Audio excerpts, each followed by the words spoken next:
Hello and welcome to the Reading Revolution. I'm your host, Josh Gregory. We've got a great set of guests coming up for you today. They are an award-winning author and illustrator duo, creators of the popular Knuckle Jones children's book series, and they are parents, they are creatives, they are professors. They're the Wright Kellys. That's coming up. The Reading Revolution starts now. Are you ready to embark on an adventure through the world of words? Join us on the Reading Revolution and let's explore the exciting world of literacy together. Rebecca and Kevin, thank you so much for being on the Reading Revolution. Hi, Sure, hi thanks there. for having us. So before we get into your work with children's books, can you give us a little idea of your backgrounds? Where were you coming from before you came up with the idea of writing a series of children's books? Wow, that's a Okay, long story. okay, We'll start. try to be short, too long, didn't read, but we worked in Texas in design and advertising, and I think that's when you started writing children's book. It was, yeah, it was. It's like been way it's back. been a couple of decades. But I originally started. It was funny because I actually had a box of my dad's things, and I came across a story that he had written. He was an English professor, and he had actually written a children's story. And I was like, well, this is really interesting. I never knew that he did this, and it would be really fun to kind of take that Yeah. and kind of build on it. So I actually I looked through it. I kind of changed a few things, and I illustrated it, and actually came up with the very The first book, one that we did, which yeah. led to the brain book. It was a Yep. story about this kid's brain that is bored, so it goes on these adventures without him. It's really funny. It's an out-of-body experience. Yeah, no, and that started our love of just kind of reliving. We were both book lovers when we were children. We were talking about my dad was in the military, and when he would travel, he wouldn't bring chocolate or toys from wherever he was. He always brought me a book, and I couldn't wait to get my hand on that book. So we've always been just large consumers of children's books. And I think we always just kind of knew it was going to happen at some point, even though we didn't really talk about it. It was meant to be. It's just always been like there in addition to all the other stuff that we do. We do lots of it's stuff. the fun part. We get to go back and actually have fun with this, and kind of for us, but also, hopefully for a wider audience as well. And how much does your background play into, what you do for a living, go into the ideas that you're going to be putting down on pen and paper for kids? It's really truly as if we calculated that, but it was serendipitous for sure. We're both designers, so we love this graphic form. We love this idea of storytelling. It's innate in what we do in design. Plus this idea of, what were you going to say? I was going to say I have a background in illustration as well, so I've always really been. That's my favorite thing is illustration. So visual storytelling has always been a part of what I do, and growing up, and we've got into it. Go ahead. I was going to say, growing up, I was a huge fan of comic books, so that was a big influence on kind of where I went with illustration. And then fold in teaching. Loved being a designer. My favorite part of that job was actually working with the interns and the younger people. So we decided to go back and go into education. And then we started learning about just really not only our own paths, but the influence that education can have on somebody from the get-go. Like that is just, it's really, really impressive, this literacy development and how young and how powerful that can be from the beginning. So we kind of merged all those things together. Say that from infancy to 5 years old is like the critical time to and build literacy for children. So think about that. Yeah. If you're not reading books to somebody in that time period, that's a short window. Loss. So that all kind of came into play with what type of age range, the type of book we wanted to create, those types of things. So we kind of pulled it all together. We would read to her stomach when she was pregnant. So. Well, we've talked to a couple of different organizations and leaders in the science of reading, actually another group that's out kind of your way in New York State, the Reading League. And, these experts have told us over and over that it starts at that, even those infancy stages, pre-infancy, to read to your child while still in the womb, and then continue that from the minute that they are out and breathing. It really does make a difference. That's incredible. And the way that you're doing it, with the literature that you're creating, you're actually just extending on all these things that we would think most people probably understand, but a lot of people don't. Right. The communication of the importance on that, I think, is something. I mean, I know there's organizations that definitely talk about this, but getting that into common knowledge, I think, is an opportunity that needs to be sort of addressed, right? So that it becomes common knowledge. Feed the baby, clean the baby, change the baby, read to the baby. Like it should be this part of the growing up process. Especially now when it's so easy just to jump on your phone and like, Or the tablet. yeah, just skip the whole process of like communicating and connecting with your child. And it's, it's such a huge temptation just to kind of take the easy way and spend all your time. Yeah. Yeah, it is. You're exhausted, but it's part of the process for sure. And I think there is something interesting. I mean, it was always that way with myself when I was growing up. I grew up in a family of avid readers, and my mother was an educator. That, yes, there was always TV and there is screen time right now. But I think even kids today still pick up a book, and whether it's a picture book or a chapter book, they understand the difference. I think they really do. And they realize that they can lose themselves in a book the same way that they can with a TV show or something that they might be watching on their phone or their tablet. But I think they also make the distinction that it's a very different experience and one that they find enjoyable as long as it's presented to them as being an enjoyable task. Yeah, I totally agree, and that's one of our mandates is we try to approach a new book with the intention of making it fun. Like the first thing, it's got to be enjoyable, it's got to be entertaining and engaging for the audience. Sorry. And then what? I know what you're gonna say. He's gonna take away my line. Sorry. He thinks he did it. It's entertaining, engaging first, and education is kind of hidden in there, almost like hiding your vegetables in your mac and cheese. In your mac and cheese, like we're giving you the good stuff, but there's also this added benefit. So, so that's kind of where we like to focus it. Yes, it's great. Let it be engaging first. They love the characters, and by the way, you learned something. Yeah. Right. Oh, the horror. No, that's a wonderful way to put the two together. So folks who are playing at home right now, they can go to therightKellys.com and take a look at the books you have and the author name. Where did P. Knuckle Jones come from? What was the genesis of the name of this character? Okay, Okay, am I starting? No, you do you, and then I'll. For me, this is it's an absolutely true story. I know it sounds corny, whatever. Super weird. It's weird, but I actually literally had a dream where I saw these books on a bookshelf, but they weren't exactly like what we ended up with. Right. It was Pinochle was in the books in this dream, and he was the detective, and he was kind of like a bumbling detective that would just stumble onto the solution like by accident, and it'd be like this kind of crazy, just almost like our Seymour Wart's character. Yeah. How he has all these like weird connections. He reasons it out, but it makes really kind of no sense. But it always works out in the end. So I saw them, and the illustration style was this, which is a different style than I'd ever worked with before. And I had a very like strong memory of this, which it's weird to remember. He doesn't remember anything, so vividly. But he did. He was like woke up telling me the detail like it was real life. It was really kind of interesting. Yeah. So we took that kind of beginning. That's the genesis, and then we decided to change it up a little bit. So. Well, and then, we're always trying to talk to the kids about like, why do you have P. Knuckle Jones? Like, why aren't you using Kevin and Rebecca? And recently he solved it for me. I should have paid him for this tagline. He goes, it's just a way cooler name than Kevin and Rebecca Kelly. And I was like, wow, that's genius. Like, okay. He'll probably come back and try to get money for that. But I think we made him sign a waiver. I don't know. Well, I'm thinking back to my youth and Encyclopedia Brown.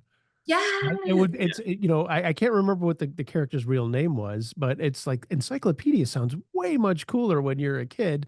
And P. Knuckle Jones obviously fits the same bill in the same kind of genre. I belong to all these, part of our, not tent poles, but sort of our foundation for writing books is engaging with writers communities and things like that. And there was a post I was following the other day, and they were like, what were your top 3 books? And I think we had 4, and every one of ours was every one of those writers' books. It was Encyclopedia Brown, Hardy Boys, Nancy Drew, and R.L. Stine. Those, I was like, these are my people. They get it. They get, did we say Scooby-Doo? That, well, not a book, but not a book, but still detective. Yeah. Yep. Kid detectives. Yep, So the original skeptic paranormal investigators, Scooby-Doo. exactly, Yeah. yes. Ruining the idea of ghosts from I, 1967 I know. till today. Yes. That's so When you funny made because me the skeptic, but I love the first 3/4 of the show, and then when they they reveal it, I'm figured like, it oh out. man, I wanted it to be like a real We character. all did. We wanted it to be the spaceman or whatever, but it was always Exactly. some guy with a mask. It just ruined it for all of us. So, what No. kind of adventures does Pinochle go on for those who are not familiar that are interested in checking out the book? He is so bizarre, and in his bio, so we like to change up his bio. He's a real person to us. Yeah. We almost like to think of him as he's in the witness protection, because you don't really know his background.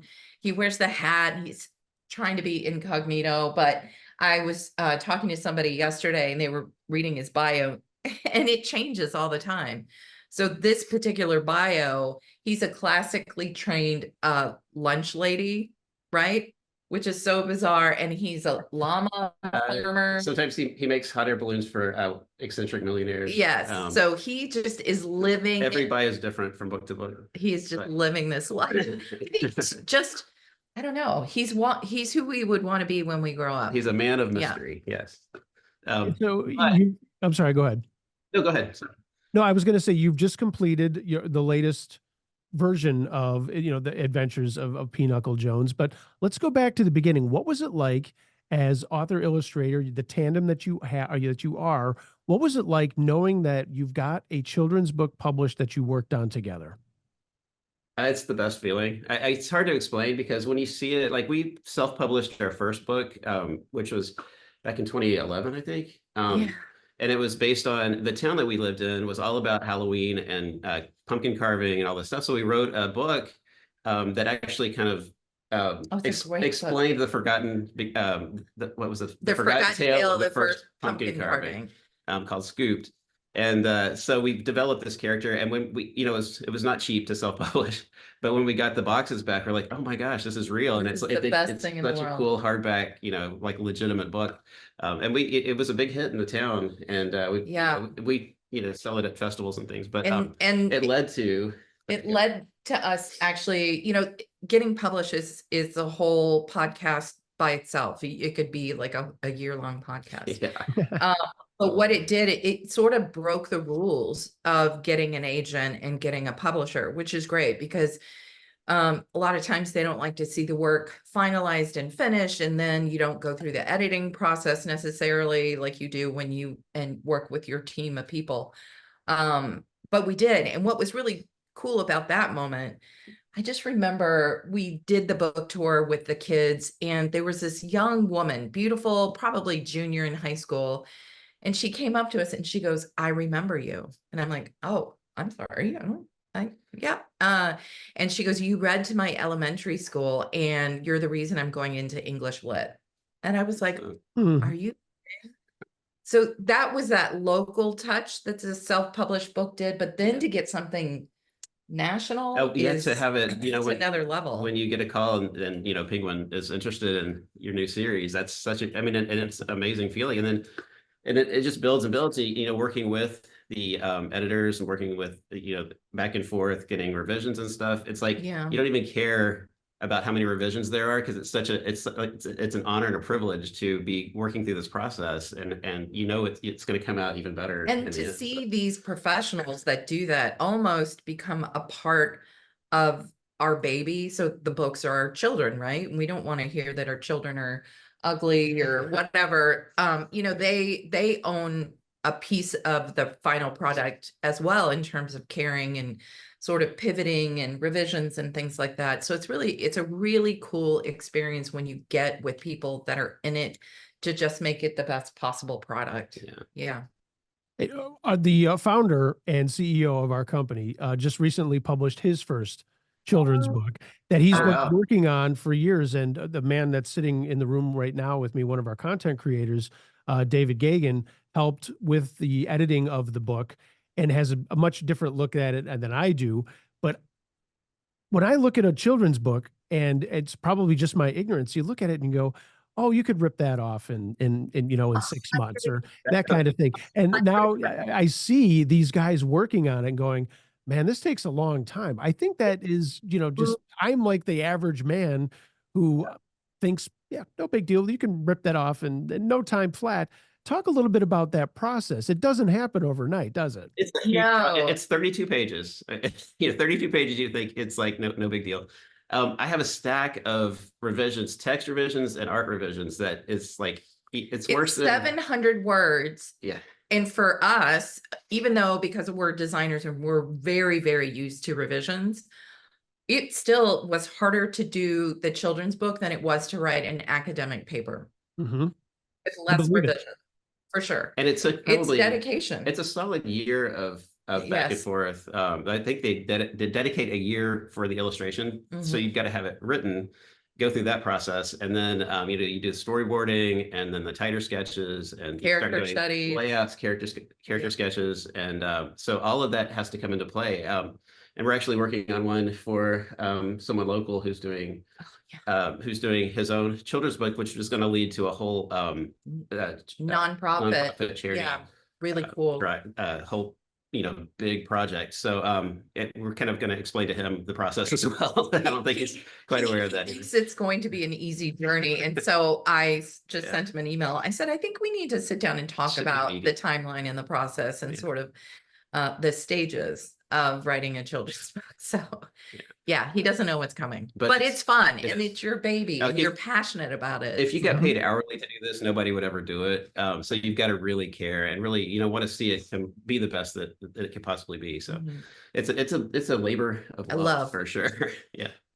And not to belabor, our topic of publishing right now, but are there pluses and minuses to doing it on your own and self-publishing versus having to work with a much larger, conglomerate that's going to be involving a lot more people? Yeah. There are, for sure. Absolutely. You have that freedom if you're doing it yourself. You have nobody breathing down your neck. Nobody's like telling you to, start from scratch. Change it, change your title, change your colors. Don't like the layout.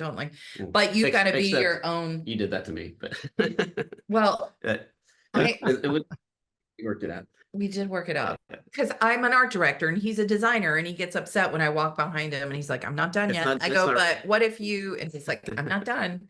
But you get that freedom, which is fabulous. And any money you make, that is you, right? But you also have to pay for that up front. There's the balance of that. And there's the amount of noise that you have to break through because there are so many books, self-published and professionally published books. There's so many to have to work your way through and kind of rise above. And it's and then really add AI books now into this conversation. Yeah. So, it's a very complex and the downside of doing self-publish also is you feel like it's up to you to learn how to go through this. And so there's people to help. There's really great people that are out there to help you.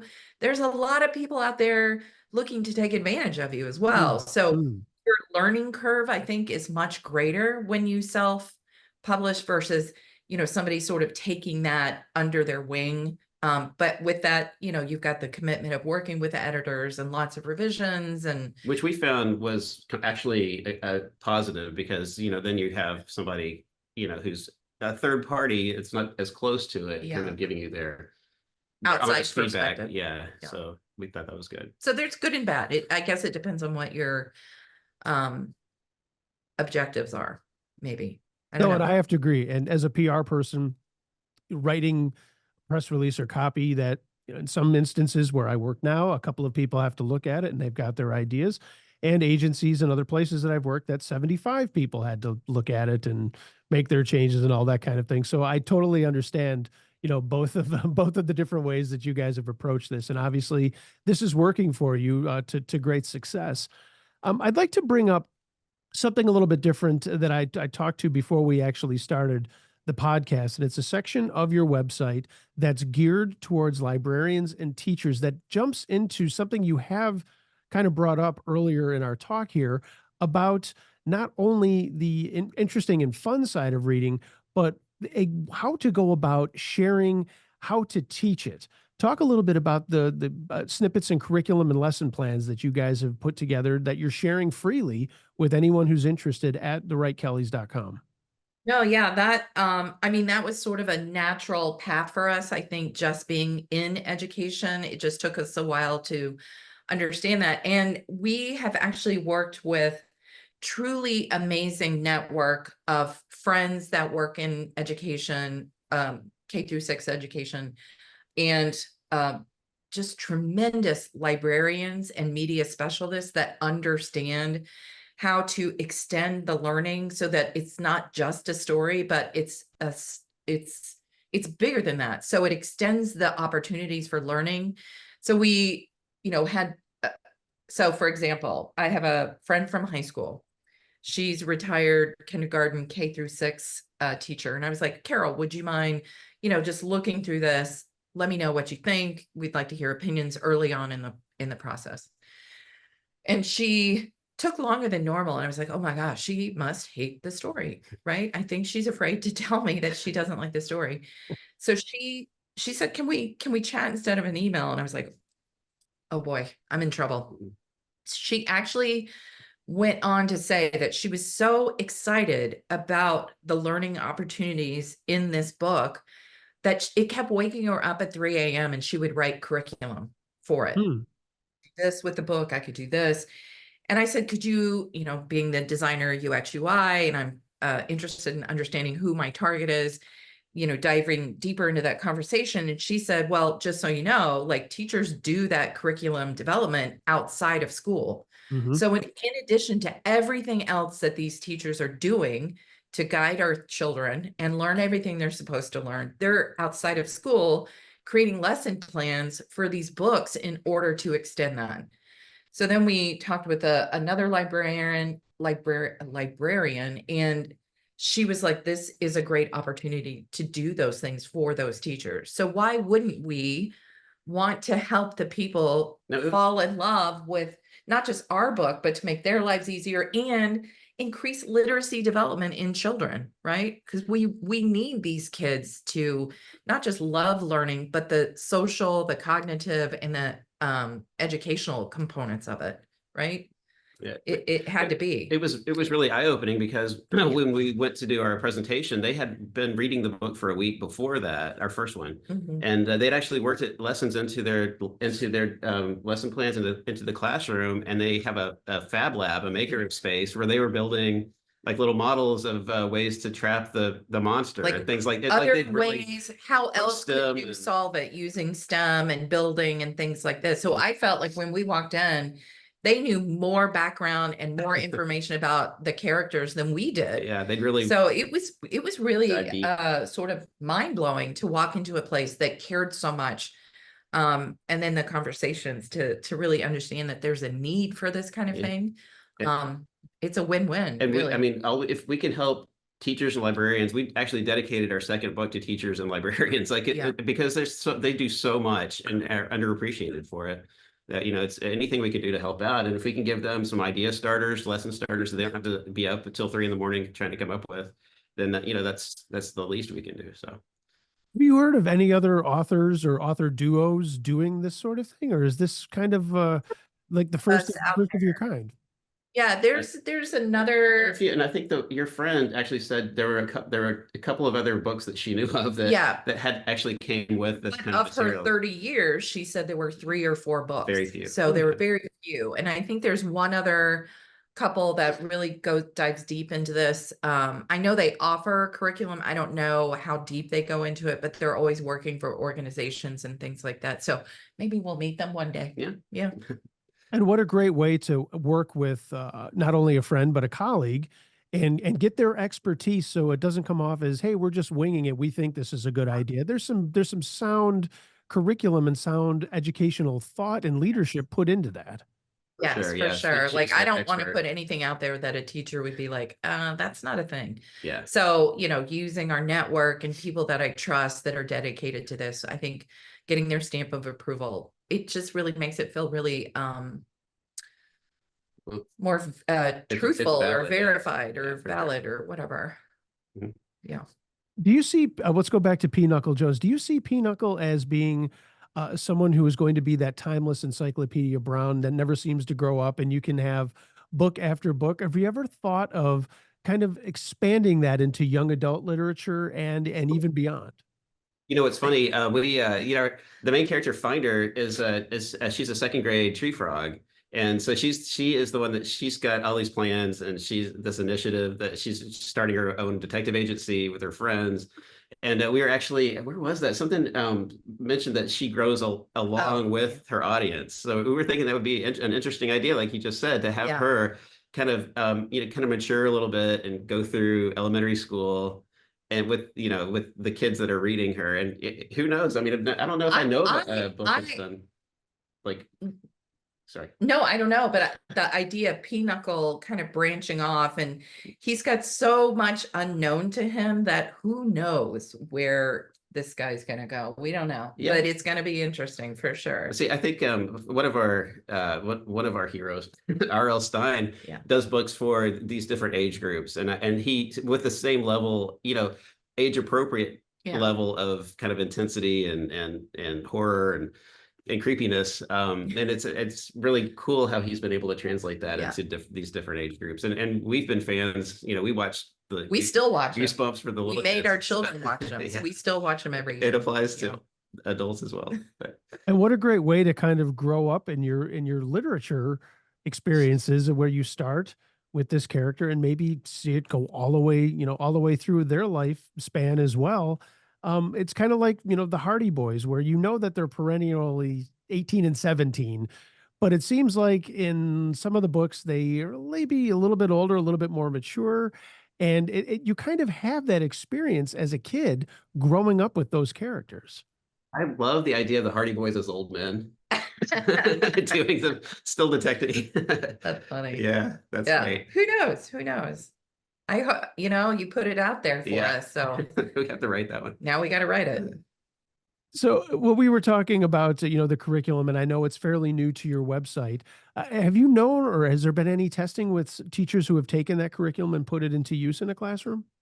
Good question. We will have your dissertation. Well, yeah. Well, we've actually, now that it's just kind of launched, we're sending it. The publisher wanted to take a look at it. They've got a library division as well, so they're passing it through their library division, which we're waiting to hear back their feedback. But they said it was okay enough to go ahead and post on our site, and if they had any kind of feedback on it, that we could always update it. But I think so far it's gotten a good response so far. But we are definitely interested in the impact of this. Again, being the nerdy professors that we are, is this theoretical? Can we actually track a difference? Could we do a long-term study of kids that grew up with these experiences? I think having that data behind it would be really, really beneficial to, hopefully librarians and teachers and this whole idea to us. So that's TBD, I think, but we're definitely taking little steps in terms of verification, like taking theory into practice. And for sure. The first packet that we put together is only for our first book, and we're starting the planning stages for the second packet to kind of go right along with Finders Features 2. And it sounds like a smart way to approach it too, to not just go, hey, we're going all in on this and this is just going to be what it is. It sounds like the approach that you're taking is a little bit more methodical, and we're going to see what works here, what can be revised, and what we're going to do moving forward, and then probably revisiting that whole process on each book that you work on. Yeah, and revisions, right? These critique and feedback. That's another thing that we try to bring it into the classroom, but also in our books. Is this idea of failure and not being afraid of failure, but really learning and being able to assess and pivot when necessary. So we can't just say that to our students. We've got to live that way too, right? It's not fun to go back, but the insights we're going to gain are going to be so much more useful. Like if this is not helpful to them, why would I offer that to them?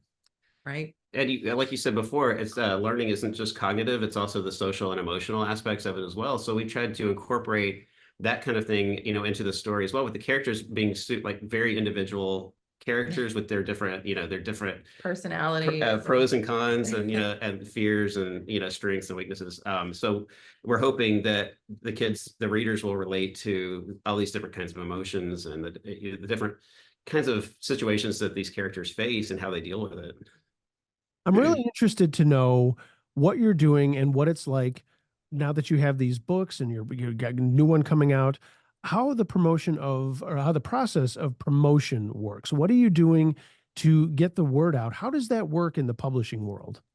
Well, we've learned we've had a big lesson in this between our first and second books. We realized that it's super critical to be on social media, and be out there. And our agent and publishers are, they're doing their things. They have the things that work, like their press releases, their contacts, and things like that. But in today's world, there's so much more to that than just a press release, and they can't do it. They rely on us, and we should have been developing the story, because people, this is what they tell us. I'm not saying I believe it 100%, but what they love is also us and the way we work together, and just sort of that weird process. Because we assumed that the books would speak for themselves, and they just don't. You have to be out there speaking nonstop for these books, and just kind of getting them in front of people, and explaining our process and everything, and letting them know who we are, so that it's more real and tangible. Like how do we develop stories? How do we come up with ideas? Like, there are people that are interested in that. I think that we are just the dullest people out there, but our friends say, no, you're super weird, so you should talk about that.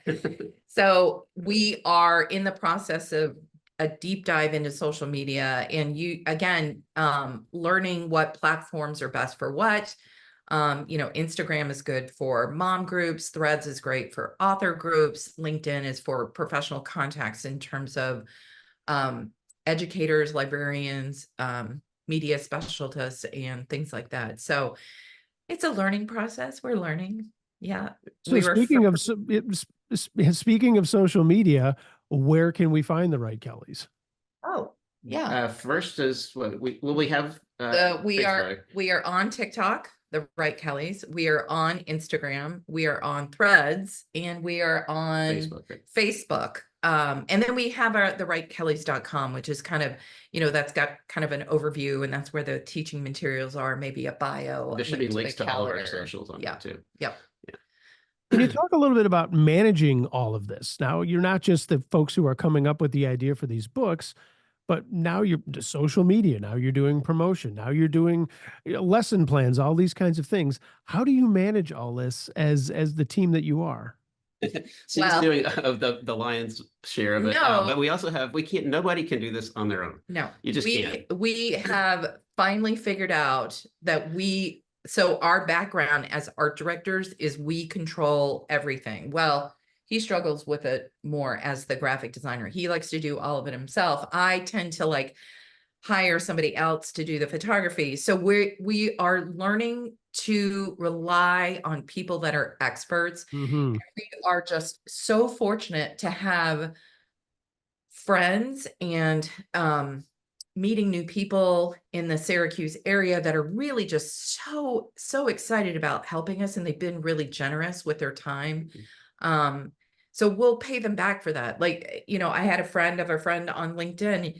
He's a content manager strategist, and I believe that people should not necessarily I'm not going to ask you for that, because this is what you do for a living. Mm-hmm. So just be kind and saying to somebody, thank you so much for that. What can I do for you? It comes back to you tenfold. And this guy he's like, here's 5 steps you can do right away. I'm happy to do that because you were so considerate to me. And I'm blown away by people's willingness to kind of help spread the word. Yeah, being courteous goes a long way for sure.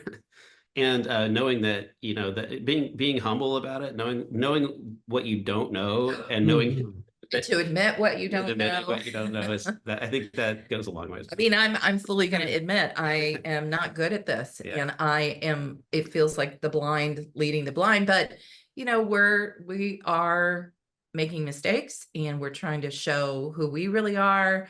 And hopefully that engages with the people that we want to fall in love with our books, and letting them know we're serious. This is really what we love to do, and we want to continue doing it. So, It sounds like any other success story in business where you surround yourself with the right people. You give that autonomy with some control.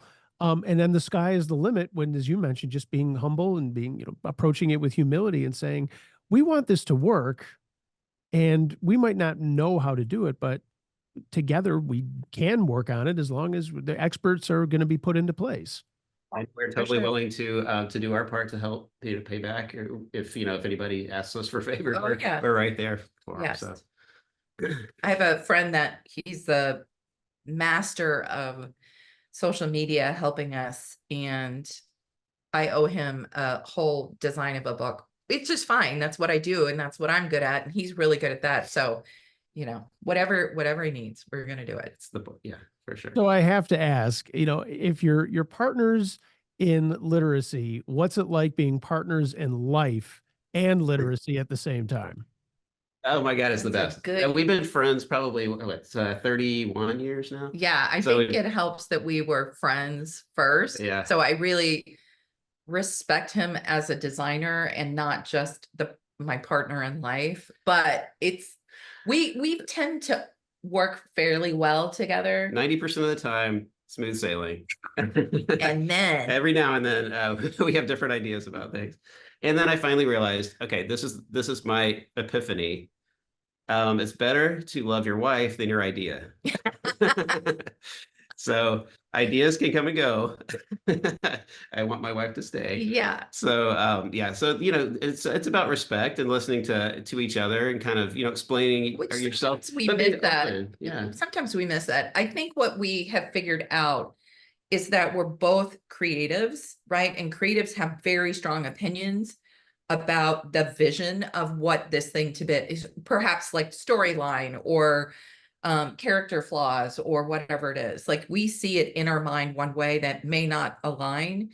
But I think what we figured out when we have a disagreement, like if there's a major change in a plot, that I will need time to think about that. Like I'm not on board with this right away. And I might express that a little too knee-jerky. So we've learned to throw it out there and give me moments. And he's the same way. Yeah. We need time to kind of really step back, take the emotion out of it, kind of, okay, play what if is what we call it. What if we did do it this way? What is the strength and weakness? So we have the emotion, we're both hot-blooded Irish. Understanding when people are stressed out is always good. It's stressful right now. Let's just kind of take a break. Gonna need a moment and to just think about it. Breathe for a second. And talking about life in general, like outside of doing the books and work and everything, we love to do projects. Yeah. So we came to a point where it was just better. We just decided that I'm right. She has the ideas for the project, and I figure out how to make it happen. Yeah. So. That's our general. That's our general. The visionary. Yeah. I go, I have an idea. He's always like, oh God. Oh God. He used to call me Lucy for Lucille Ball because we're going to do this thing and it's going to be wild. The night before Thanksgiving and when Home Depot's closing. Yeah. Yeah. I said, I need you to go to Home Depot the night before Thanksgiving and I need you to get a ton of supplies. Just buy whatever. Hooks, bolts, hinges, wood, plywood, nails, screws. He's like, what am I doing? I go, we're gonna take out a closet and build a reading nook. He's like, I've got to make plans. I need to lay it out. I need to know how much wood. I'm like, no, buy everything.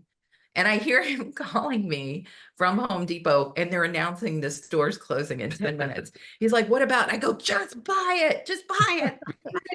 But that's my process. It works for me. Yeah. Him, it's a little more stressful, but it always works. It works out in the end for sure. And it turned out to be a great little nook. So I was right. Yeah.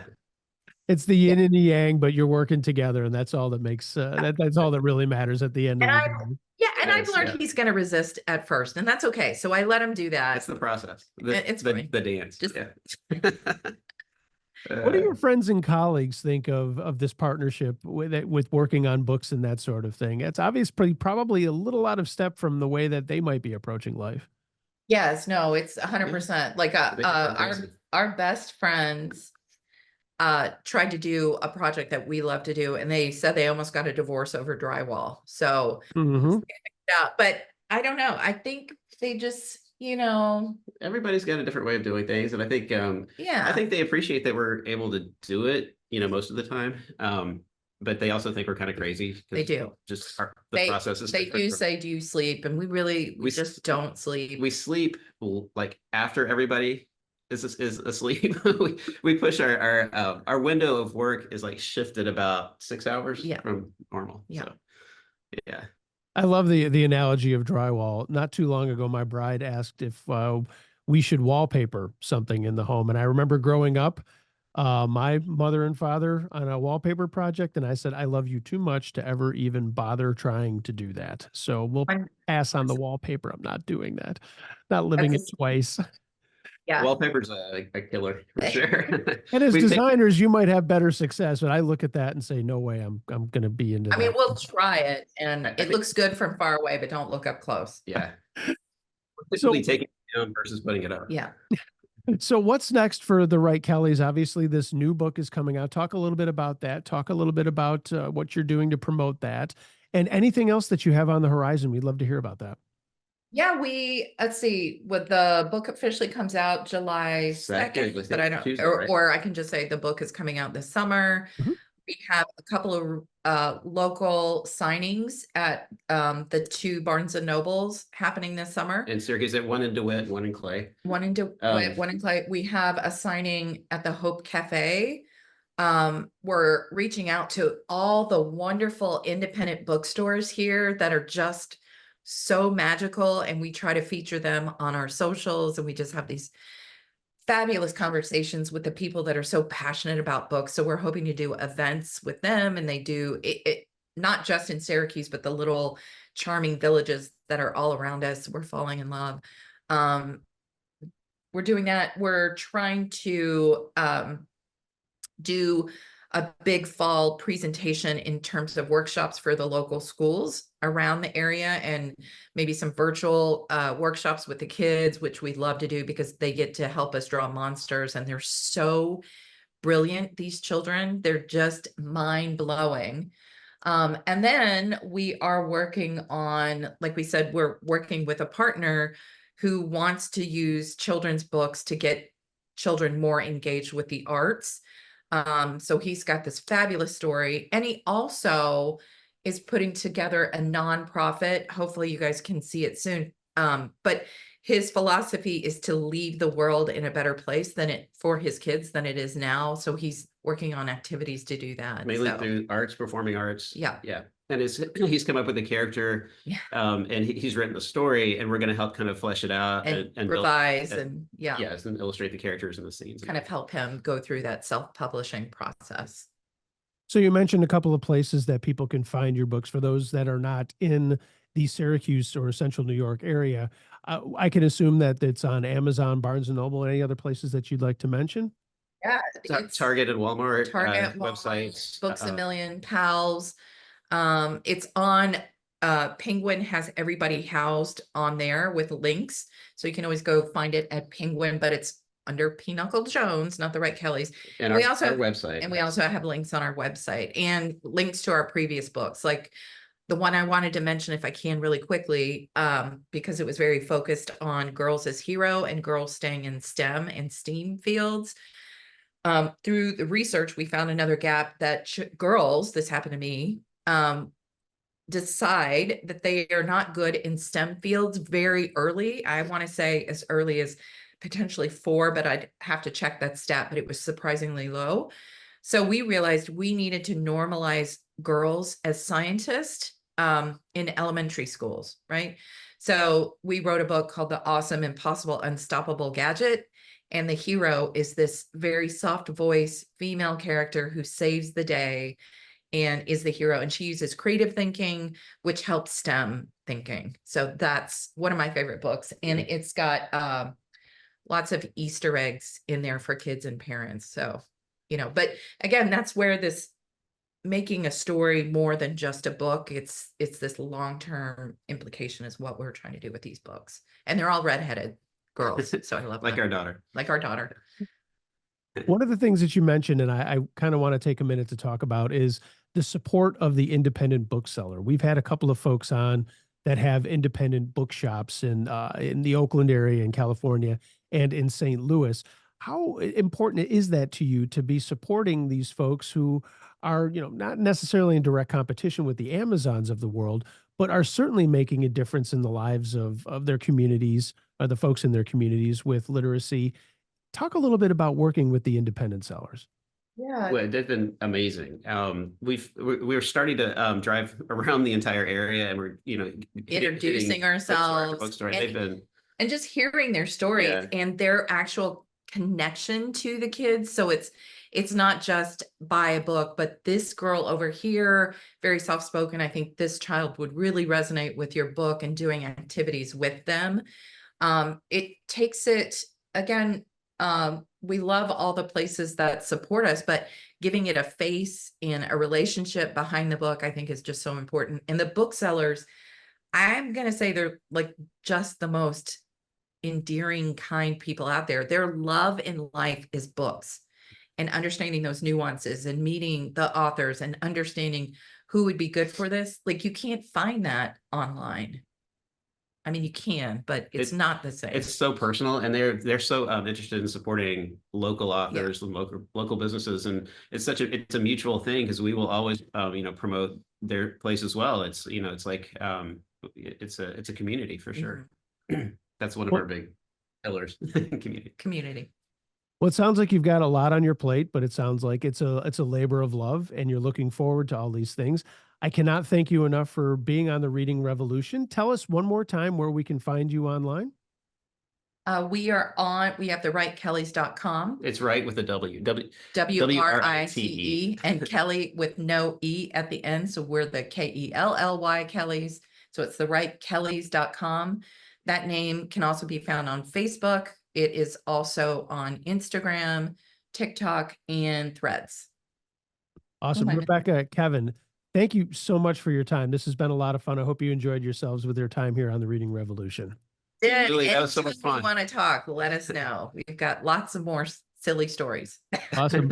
Well, enjoy your summer. Enjoy the new book, and let's stay in touch, and we'll do this again.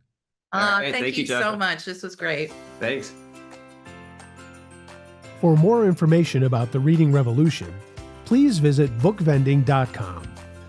If you would like to contact us or would like to suggest a guest, drop us a line at readingrevolutionpod@gmail.com.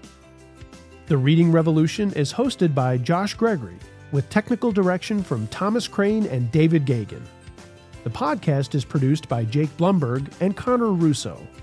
The executive producer is Jay Blumberg. Thanks again for watching and listening. We'll see you here again on the Reading Revolution, where literacy matters.